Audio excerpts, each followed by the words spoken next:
உங்களுக்கான இன்றைய பிரபஞ்ச வார்த்தை. உங்கள் ஆழ்மனம் என்பது ஒரு கிராமபோன் தட்டு போன்றது. நீங்கள் எதை பாடுகிறீர்களோ அதையே அது உங்கள் வாழ்க்கை பாடலாக திருப்பி இசைக்கும். ஒரு சுவாரஸ்யமான உண்மை சம்பவத்தை கேளுங்கள். ஒரு பாடகர் தனது குரலை இழந்து விட்டதாக மருத்துவர்களால் சொல்லப்பட்டார்.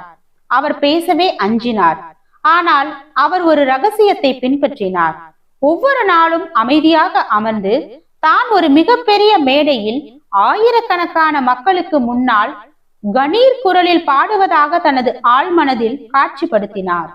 அந்த பாடலின் ராகத்தையும் மக்கள் எழுப்பும் கைத்தட்டல் சத்தத்தையும் தனது உள்மனதின் குரலாக மிக ஆழமாக ரசித்தார்.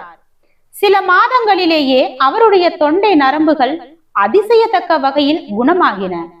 மருத்துவர்களால் முடியாததை அவருடைய ஆழ்மனதின் சத்தம் சாதித்து காட்டியது. நாம் செய்யும் மிகப்பெரிய தவறு என்னவென்றால், எனக்கு இது நடக்காது, நான் ராசி இல்லாதவன் என்று நம்மையே தாழ்த்திக் கொள்ளும் எதிர்மறை எண்ணங்களை நமது ஆழ் மனதிற்கு தீனியாக போடுவதுதான். உங்கள் ஆழ் மனதிற்கு விளையாட்டு தெரியாது.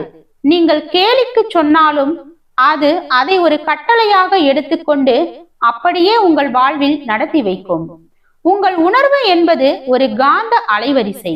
நீங்கள் நான் மகிழ்ச்சியாக இருக்கிறேன் என்று சொல்லும் போது அந்த அதிர்வலைகள் பிரபஞ்சத்தில் இருக்கும் மகிழ்ச்சியான சூழல்களை உங்களை நோக்கி இழுத்து வரும். உங்கள் உள்மனம் ஒரு விலைமதிப்பற்ற நிலம்.